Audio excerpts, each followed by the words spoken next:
tokko taate Oromoo maal Afaan Oromoo nama jabaate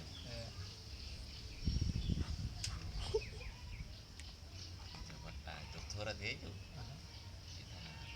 bakka keessattuu Oromiyaadha.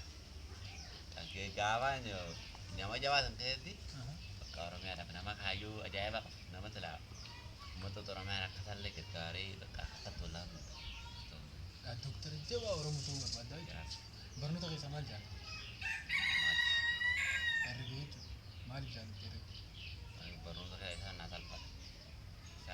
Maan giduma dhagaa isumaan beekaa jaalaa jiru. Ammas gaaffii biraa takka taliin si gaafata. Sirba Galaanaa Gaaromsaa ni dhaggeeffataa? Sirba waa'ee sultaana. Sirban moo beektu? Sirba afaan Oromoo dhaggeeffata? Bakka dhaggeeffatu hin argatu. Bila si yaadu? Sirba dhiyoo dalagee sirba leencoo dhuunfaa ni ta'a. Numaan dhagee maree yaada sattuu Jecha isaan naaf beektu. galte. Intala keessaa ni jaalatu. Intala keessaa ni jaalatu. Akkam jaalatu? Gaafa tokko gaafa mutaasa gaggaba tokko jaaladheen ture. Amma bakka Amma hin jaalatu. Garuu akkam jaalatu shamarree akka.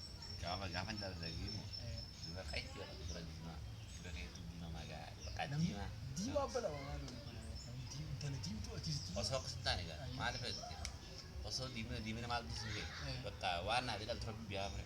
Akkas. Keenyaaf diimtuu gadi waan rabbi jedhan tura biyyaa ture qaama rabbinaa kan diimtuu Intala rabbisii kan. Garuu diimtuu beektu. ta'e diimaa. Dheertuu waan Haala dheeratuudha. furda moo qalloo? Haala ta'etu godheessa. Ahaa qalloo sii ta'e furda sii ta'e. Filannoo ajaa'iba akka. Sirba keessaa tokkollee hin jaalatu maal jettee nama keessaa inni jaalata. Nama beekamu. Fakkeenyaaf nama Oromoo nama Karootii addunyaan tun hedduudhaan nama keessaa miidhuu jaalata.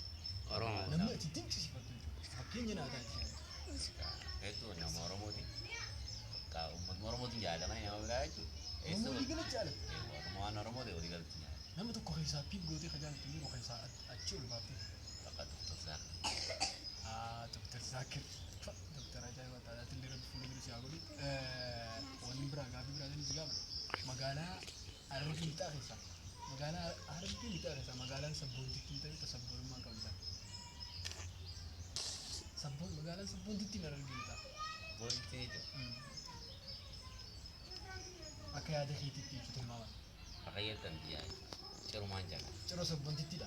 Amati yaa akkaan Harargee takka kan hin deemee hin beekne hin deemre.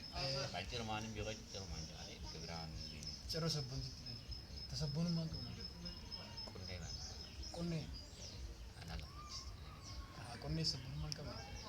Bari ciroo keessa baardaarii fi akkam ciroo Beekee baardaa jiraatu malee egaa baardaa wanti moggaafannee uummata durii jiru kaamaarota moggaafanne mana nuti maal jettee kennee baafne. maal jettee Maayyoo Musaa Riqicha jennee Ismaayyoo Musaa. An baardaa Durii ciroo qixxee keessa dhagahu sabboonummaan qabdu.